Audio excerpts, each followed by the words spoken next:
This is the new Mahindra XUV 3XO. You may have seen this exact car in our extremely detailed first drive review by Vikrant Singh.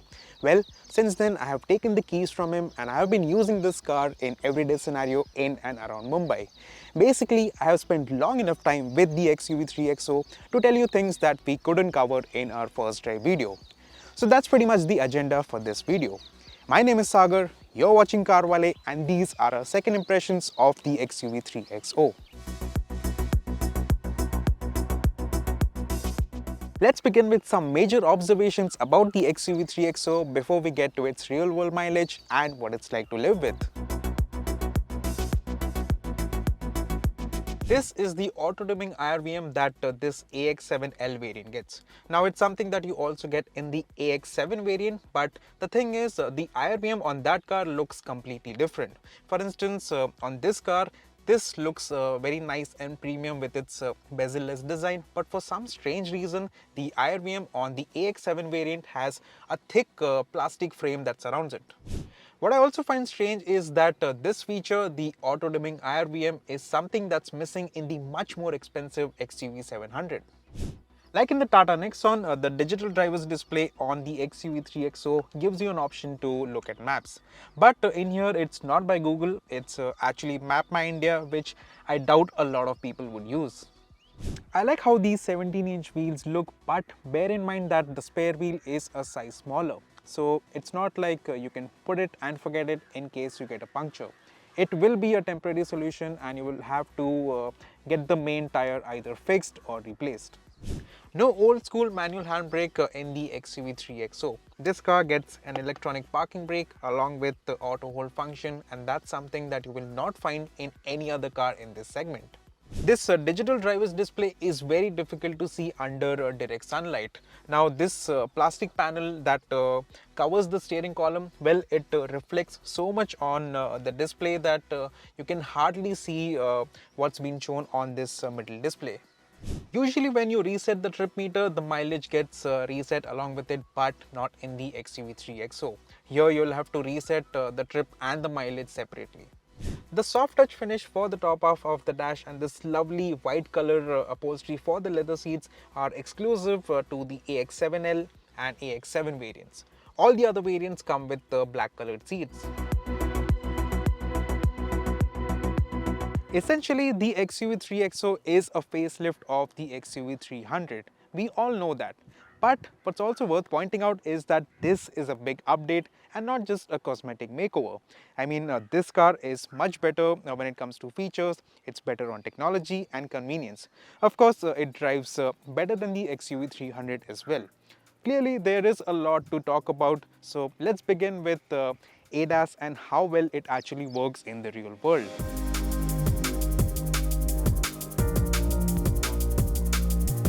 The XUV 3XO gets both radar and camera-based ADAS in level 2 configuration, which means you get forward collision warning and avoidance, lane departure warning, lane keep assist, high beam assist, and traffic sign recognition. The level 2 configuration for the ADAS also means that the XUV 3XO gets adaptive cruise control and automatic emergency braking, both of which are missing on the Kia Sonet and the Hyundai Venue featuring level 1 ADAS. The real-world benefits of ADAS are debatable. Some might argue that the driving conditions here in India are way too convoluted to make the most of ADAS. However, functions like lane keep assist and adaptive cruise control are something that can be used more often than you may think. On the XUV 3XO, the adaptive cruise control works like a charm. It has no difficulty in maintaining a set distance, which, by the way, can be adjusted. It can be anywhere between 2 to 4 cars. As for the lane keep function, it intervenes when you cross the white line, and if it senses that you are veering off, then the system will self-steer to bring you back in line. Oddly enough, in our test car, the system would work flawlessly when veering to the right side, but would struggle when going left, even though the road markings on either sides were equally clear. The other major positive of the XUV 3XO, especially in this AX7L variant, is the long list of features that it comes with. There's a panoramic sunroof, dual zone climate control, surround view cameras, a 7-speaker Harman Kardon sound system, an electronic parking brake with auto hold, drive modes, wireless phone charging, leather seats, auto dimming IRVM, 6 airbags, disc brakes all around, and wireless Android Auto and Apple CarPlay. Having said that, there are a couple of things that I want to point out. Firstly, the steering wheel isn't adjustable for reach. There are no paddle shifters for the automatic version either, which is okay. But as you can tell, we are shooting in the middle of summer, and not having cool seats in this otherwise feature-loaded car is a big missed opportunity. It's also worth pointing out that the visuals from the surround view cameras are not entirely reliable because there is a lot of lag and the clarity is not up to mark either.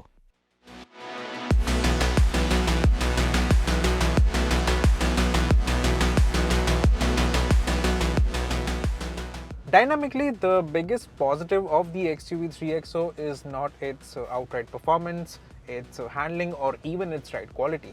It's actually how it all comes together to give you that big car feel. The 3XO feels and drives like a car from a segment higher. Here I'm driving the direct injection turbo petrol engine, which makes around 130 horsepower, and believe me, it's not the power figure which is giving me that impression. It's also the smoothness of this engine, the refinement of the 6-speed torque converter automatic gearbox, how quiet the cabin is, be it in everyday traffic or out on the open roads on the highway, well, as long as you're sensible, and also how sorted the ride quality is at this price point. The damping on the suspension is really good for the segment. Like other Mahindra SUVs, the XUV 3XO does a good job of filtering out noise and vibrations that come with driving on broken roads. The suspension travel is also more than enough to handle roads with deep potholes or resurfaced layers. As for the engine and gearbox, it's surprising how there are absolutely no vibrations to be felt on the steering, the pedals, or the door. The 6-speed torque converter automatic is also buttery smooth. The engine, of course, is high on refinement, but it's not perfect. Below 2000 RPM, it suffers from heavy turbo lag, and when the turbo is actually on boost, the power comes in strongly. So the XUV 3XO can be quite jerky to drive in traffic. Thankfully, there are 3 driving modes that can alter throttle response. By default, the car runs in zap mode, but if you want the least aggressive response, then you can switch to zip. On the other hand, zoom mode delivers maximum punch, and it's the mode to switch to if you want an electrifying response that's nearly as strong as the XUV 400 EV. The XUV 3XO then is quick indeed. I also like how user-friendly the XUV 3XO is to drive. Now, of course, any seasoned driver would be able to get in and drive straight away, but even if you are someone who is upgrading from a small hatchback or a compact sedan, you would appreciate the lightness within the controls, the steering wheel, the pedals, and also the amount of visibility that you get from the driver's seat. You're seated nice and high. This dashboard, well, it's set low and it doesn't intrude in any way, and even though this is a floating touchscreen, it doesn't come in your line of sight. I also like the grooves on the bonnet. They give you a good idea of where the edge of the front end of the car is. The XUV 3XO then, it is more comfortable, it is more refined, it is better equipped, and of course it's a much nicer car to live with than the XUV 300 that it replaces. But how does it compare with the Tata Nexon if you are looking for a petrol automatic compact SUV?